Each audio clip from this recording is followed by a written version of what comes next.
And انشاءاللہ آپ کو بتائیں گے کہ آپ کس طریقے سے آسانی کے ساتھ علم دین حاصل کر سکتے ہیں اور اسکالر بن سکتے ہیں انشاءاللہ۔ ابھی آپ کو مدنی گلدستہ دکھاتے ہیں، آئیے مدنی گلدستہ گھریلو علاج کے حوالے سے دیکھیے۔ صلو علی الحبیب صلی اللہ تعالی علی محمد، صلو علی الحبیب صلی اللہ تعالی علی محمد صلی اللہ علیہ وآلہ وسلم۔ مدنی چینل کے ناظرین، آپ دیکھ رہے ہیں سلسلہ کھلے آنکھ صلی علی کہتے کہتے کا سیگمنٹ۔ گھریلو پیر میں یا جسم کا کوئی حصہ سن ہو جائے تو سردیوں کے اندر بالخصوص ایسا ہوتا ہے کہ پہلے کبھی اگر چوٹ لگی ہو تو سردیوں کے اندر جو ہے اس مقام پر جو ہے درد محسوس ہوتا ہے، یا درد ہو تو درد بڑھ جاتا ہے۔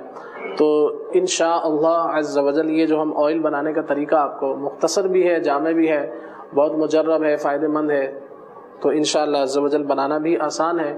اور اس کو بنا کر آپ گھر میں رکھیں تو ٹھنڈ کی وجہ سے اگر جسمانی طور پر کہیں بھی درد ہو تو بیرونی استعمال کے لیے آپ اس کو بہت مفید پائیں گے۔ تو اگر ہاتھ پیروں میں درد ہے یا ہاتھ پیر کہیں سن ہو جائیں یا کسی بھی چوٹ وغیرہ میں درد ہو تو اس کو آپ انشاءاللہ عز و جل بہت مفید پائیں گے۔ صلو علی الحبیب صلی اللہ تعالی علی محمد صلی اللہ علیہ وآلہ وسلم۔ اس کے اندر 6 چیزیں ہیں۔ نمبر 1 آپ دیکھ رہے ہیں اس کے اندر بوتل کے اندر جو ہے آئل ہے، یہ تلوں کا آئل ہے، تلوں کا تیل ہے، یہ آپ نے تقریباً لینا ہے 1 پاؤ۔ اس کے بعد آپ جو جڑی بوٹی دیکھ رہے ہیں اسے کہتے ہیں رتن جوت۔ رتن جوت یہ آپ نے لینا ہے تقریباً 2 تولہ، تقریباً 25 گرام کے آس پاس۔ اس کے بعد آپ دیکھ رہے ہیں دارچینی۔ دارچینی عام طور سے لوگ اسے جانتے ہیں، چھوٹے چھوٹے ٹکڑے ہوتے ہیں، یہ آپ نے لینی ہے تقریباً 25 گرام۔ اور چوتھی چیز جو آپ دیکھ رہے ہیں اسے کہتے ہیں جائفل۔ تو جائفل بھی آپ نے جو ہے اس کے اندر 2 عدد جائفل لینے ہیں۔ اگر کوئی بڑا ہو، بڑے سائز کا جائفل ہو تو آپ نے 1 لینا ہے، اگر چھوٹا ہو تو آپ چھوٹے چھوٹے ہوں تو 2 لے لیجئے گا۔ اور اس کے ساتھ آپ دیکھ رہے ہیں لہسن۔ لہسن آج کل 2 طرح کے مارکیٹ میں آتے ہیں، ایک تو جو ہے وہ دیسی لہسن کہا جاتا ہے، وہ تھوڑا باریک ہوتا ہے، پتلا پتلا ہوتا ہے، اس کے یہ جو جوے ہوتے ہیں یہ باریک ہوتے ہیں۔ اور ایک اسی طرح کا جو لہسن ہوتا ہے وہ ہوتا ہے، اسے چائنا کا لہسن کہتے ہیں، تو وہ کچھ موٹا موٹا ہوتا ہے، تو وہ ہم نے استعمال نہیں کرنا، بلکہ دیسی لہسن کو آپ نے طلب کرنا ہے، دیسی لہسن کو استعمال کرنا ہے۔ تو یہ آپ نے لینا ہے تقریباً، دیسی لہسن جو آپ نے لینا ہے تقریباً 50 گرام۔ اور آخری چیز جو ہے، آخری اور چھٹی چیز اس کے اندر ہے لونگ۔ لونگ بھی آپ نے لینے ہیں تقریباً 25 گرام۔ تو اس میں تقریباً جو ہے چاروں چیزیں یوں کہہ لیں کہ یہ رتن جوت، دارچینی اور لونگ، یہ تقریباً ہم نے 25 گرام لینے ہیں، اور لہسن جو ہے یہ 50 گرام لینا ہے، اور جو آئل ہے یہ آپ نے لینا ہے تقریباً 250 گرام، یعنی 1 پاؤ۔ آئیے اب ہم آپ کو بتاتے ہیں کہ اس آئل کو آپ نے بنانا کس طرح ہے۔ بہت ہی آسان طریقہ ہے، آئیے دیکھتے ہیں۔ گھروں میں عام طور سے مسالہ وغیرہ جو ہے اس میں پیسا جاتا ہے، تو اس کے اندر تقریباً جو ہے جو 50 گرام کے آس پاس جو ہے آپ نے چھلکے سمیت آپ نے لہسن اس کے اندر ڈالنا ہے۔ تو اس کو لہسن کو تھوڑا اس میں باریک کر لیں۔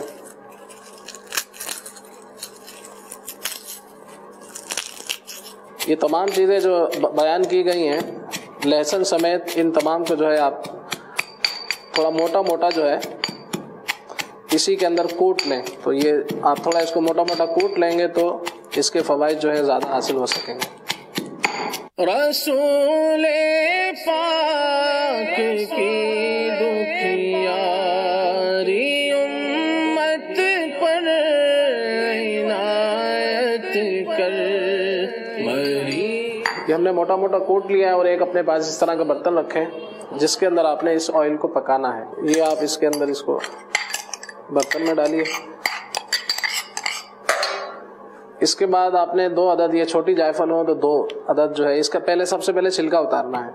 اس کو تھوڑا سا آپ توڑیں گے تو اس کا چھلکا جو ہے وہ اتر جائے گا، چھلکا اس کا۔ یہ 2 عدد جائفل کا ہم نے چھلکا اتار لیا، اس کے اندر شامل کیا۔ اس کے بعد جو ہے تقریباً ہم نے اس میں لونگ تقریباً 25 گرام، یہ 2 تولہ جو ہے لونگ اس کے اندر ہم نے شامل کرنی، 25 گرام کے آس پاس۔ اس کو موٹا موٹا کوٹ لیجئے،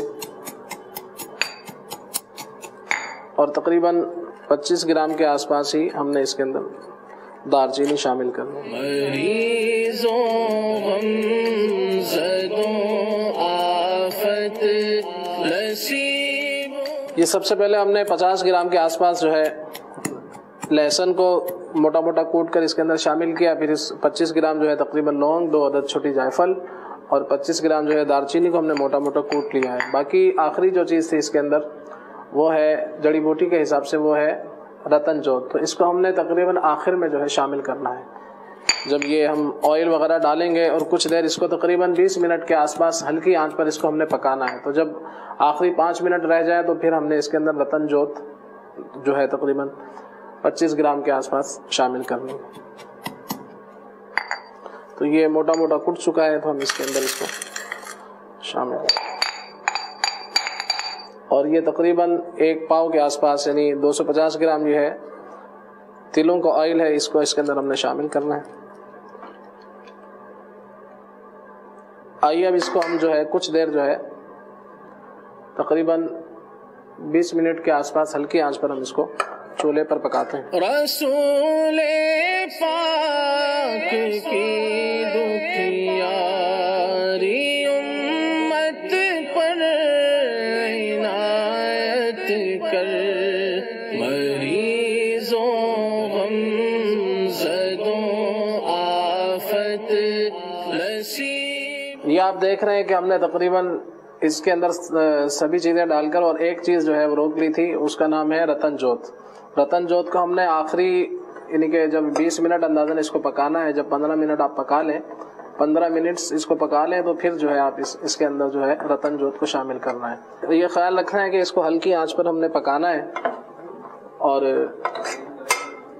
پھر رتن جوت شامل کرنے کے بعد 5 منٹ مزید پکا کر اس کو جو ہے ہم چولہے سے اتار لیں گے. جب اس کی جھاگ جو اس کے اندر بن رہی ہے تو جب یہ جھاگ اس کی بیٹھ جائے گی تو پھر جو ہے ہم اس کو جب تھوڑا ٹھنڈا ہو جائے گا تو پھر ہم اس کو چھان لیں گے اور چھاننے کے بعد کسی بوتل کے اندر اس کو شامل کریں گے اور بوتل کے اندر اس کو ڈال لیں گے تو پھر آپ اس کو استعمال کر سکتے ہیں. آئیے اب ہم آخر میں جو ہے رتن جوت جو ہے اس کے اندر شامل کرتے ہیں. رتن جوت جب آپ اس کے اندر ڈالیں گے تو اس کا کلر بھی جو ہے کچھ جو ہے لال کلر کا ہو جائے گا. تقریباً اس کی مقدار بھی 25 گرام تھی. رتن جوت کو اگر یہ ہمارے پاس پہلے سے جو ہے باریک باریک ہے، اگر یہ آپ کے پاس جیسے کہ موٹی شکل میں ہو تو پھر اس کو بھی تھوڑا سا کوٹ کر جو ہے باریک کر لیا جائے.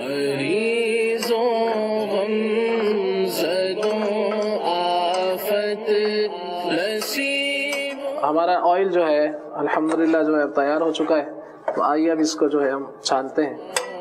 رسول پاک کی دکھیاری صلو علی الحبیب صلی اللہ تعالی علی محمد صلی اللہ علیہ وآلہ وسلم. اس کو جب آپ چھانیں تو کچھ دیر اس کو جو ہے آپ چھوڑ دیں، اس کے اندر پڑا رہنے دیں تاکہ جو ہے اچھی طرح سے تمام جڑی بوٹیوں سے جو ہے وہ آئل جو ہے نکل آئے. یہ ہم نے تقریباً چھان لیا ہے اور پھر آپ چاہیں تو اس کو اسی برتن میں کچھ دیر کے لیے آپ رکھ دیں تاکہ مزید جو آئل ہو وہ بھی اس کے اندر برتن کے اندر آ جائے. اس کے لگانے کا جو ہے آپ طریقہ کار بھی سماعت فرما لیں کہ اس کو لگانا کس طرح سے ہے. دن میں تقریباً 2 مرتبہ جو ہے آپ اس کو استعمال کر سکتے ہیں اور کسی بھی بیرونی جگہ پر جہاں درد ہو چند ایک قطرے جو ہے آپ اس جگہ پر متاثرہ مقام پر ڈال کر ہلکے ہاتھ سے جو ہے اس کو کچھ دیر کے لیے جو ہے اس کا مساج کر لیجئے. بہت زیادہ اس کو رگڑنا نہیں ہے، بہت زیادہ زور نہیں دینا ہے، ہلکے ہاتھ سے اس کو آہستہ آہستہ جو ہے آپ نے ملنا ہے. اور چاہیں تو کچھ دیر کے لیے کوئی کپڑا جو ہے اس پر لپیٹ لیا جائے، 1-8 گھنٹے کے لیے وہ کپڑا لپیٹ لیا جائے. اس کے بعد آپ اس کو اتار دیں. کہیں بھی جسم میں درد ہوگا انشاءاللہ اس کو آپ بہت مفید پائیں گے. صلو علی الحبیب صلی اللہ تعالی علی محمد. مدنی چینل دیکھتے رہیے. رسول پاک کی دکھیاری امت پر عنایت کر، مریضوں غم. چلیں جی ماشاءاللہ ایک زبردست دردوں کا آئل بنانے کا طریقہ کار یہ خلیل بھائی نے بتایا. ماشاءاللہ اللہ پاک آپ سب کو رحمتیں، عافیتیں، سلامتیاں عطا فرمائے. اور سردیوں میں بالخصوص ہمارے پنجاب کے ایریا میں کافی سردی ہے، انٹیریئر سندھ میں بھی کافی سردی ہے. اللہ عاشقان رسول کو سردی کے مضر اثرات سے محفوظ فرمائے. خلیل بھائی وہ جو لوگوں نے سوال پوچھے ہیں ان پر بھی رسپونڈ فرمائیں، علاج بتائیں. صلی اللہ علیہ الحبیب صلی اللہ تعالی علی محمد. صلو علی الحبیب صلی اللہ تعالی علی محمد صلی اللہ علیہ وآلہ وسلم۔ سب سے پہلے کینسر کے حوالے سے عرض کرتا ہوں، پچھلے بار کال آئی تھی تو اس کا روحانی علاج وہ یہ ہے کہ اول آخر 11 مرتبہ درود ابراہیم پڑھنا ہے۔ جو نماز کے اندر ہم درود پاک پڑھتے ہیں التحیات کے بعد درود ابراہیم، تو یہ درود ابراہیمی سے کہا جاتا ہے، تو یہ آپ نے پڑھنا ہے شروع میں بھی 11 مرتبہ اور آخر میں بھی 11 مرتبہ، اور درمیان میں 1 مرتبہ سورہ مریم یہ آپ نے 1 مرتبہ پڑھنی ہے، اور یہ 16ویں پارے کے اندر قرآن پاک میں یہ سورہ مبارکہ ہے، تو اس کو آپ نے 1 مرتبہ پڑھنا ہے، اول آخر 11 مرتبہ درود ابراہیمی، اور اس کے بعد جو ہے پانی پر اس کو دم کر دیں اور 40 روز تک جو ہے پابندی سے اس پانی کو پئیں، تو انشاءاللہ عزوجل کینسر کے مرض سے شفا حاصل ہوگی۔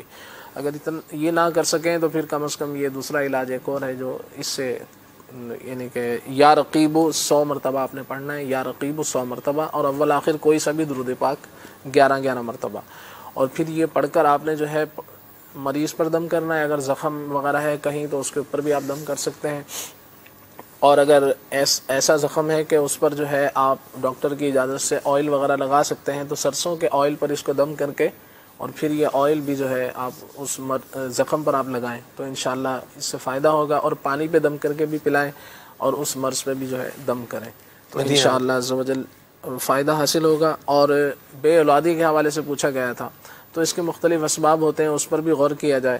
اور پھر اس کے بعد جو ہے روحانی علاج ایک بہت ہی آسان، وہ یہ ہے کہ یا اولو 41 بار جو ہے جو شوہر ہے وہ بھی پڑھیں اور جو ان کی زوجہ ہیں وہ بھی پڑھیں، اول آخر 3 مرتبہ درود پاک پڑھ لیں، اور روزانہ جو ہے 41 بار یا اولو یا اولو یا اولو پڑھ لیں۔ اسی طرح سے اگر جو اسلامی بھائی ہے وہ چاہے تو ہر جمعہ کے دن یا باریئو 10 مرتبہ پڑھ لیں، تو انشاءاللہ عزوجل اللہ تعالیٰ انہیں نیک بیٹا عطا فرمائے گا۔ اس پہ ایک نسخہ بھی کوئی چھوٹا سا اگر مناسب خیال فرمائے تو بتا دیں، جو گھر میں ہی بنایا جا سکے، جیسے مثال کے طور پر میتھی دانہ اور الائچی ہم وزن لے کر یہ والا استعمال کیا جا سکتا ہے؟ اصل میں اس میں مختلف اس کے اسباب ہوتے ہیں، اب اس میں کچھ کہہ نہیں سکتے، کہ بعض اوقات ہوتا ہے کہ وہ اسلامی بہن کے حوالے سے کچھ معاملات کا سامنا ہوتا ہے امراض کا، اب اس میں بھی 20 قسم کے امراض ہوتے ہیں، ٹھیک ہے، اور اسی طرح دوسری طرف آتے ہیں تو یہاں بھی مختلف امراض کا معاملہ ہوتا ہے، تو اب وہ کیا ہے، کیسا ہے، کیا پوزیشن ہے، ایسا نہ ہو کہ کوئی ایسی دوا کھائیں اور مزید جو ہے خرابی کی طرف چلا جائے، تو یہ جو ہے اس کو انتہائی باریکی کے ساتھ کسی اچھے طبیب کو دکھایا جائے، تو پھر وہ جو جس نتیجے پر پہنچے پھر اس چیز کا علاج ہو۔ کسی اچھے طبیب کو دکھائیں، کوالیفائڈ طبیب کو دکھائیں، یہ بات ہمیشہ یاد رکھیں، ورنہ بہت سارے لوگوں نے بہت سارے نعرے اور سلوگنز لکھے ہوتے ہیں، تو ہر کسی کے جو ہے نا وہ اس کے نہیں آنا چاہیے۔ کوالیفائڈ اور اچھے طبیب سے اپنا علاج کروائیں، یہ ہوتا ہے ایک سمجھدار جو ہے وہ طبیب کا اور ایک عام بندے کا فرق ہوتا ہے۔ جیسے میں نے آپ کو میں نے کہا کہ یہ 2 چیزیں اگر ملا کر بنا لیا جائے اور یہ اور وہ، تو یہ تو ہے ایک ایسے جیسے اناڑی بندے کا مشورہ وہ یوں ہی ہوتا ہے، تو یہ مشورہ بھی جو ہے وہ اناڑی بندے سے نہیں لینا چاہیے۔ بہرحال ایک ریلائبل بندہ جو کوالیفائڈ ہو، پڑھا لکھا ہو، اسی سے آپ علاج کروائیں اور اسی سے طبی مشورہ لیں تاکہ جو پرابلم ہے یہ ریزالو ہو جائے۔ میری دعا ہے اللہ تبارک و تعالی جو بے اولاد ہیں ان کو اپنی رحمت سے صاحب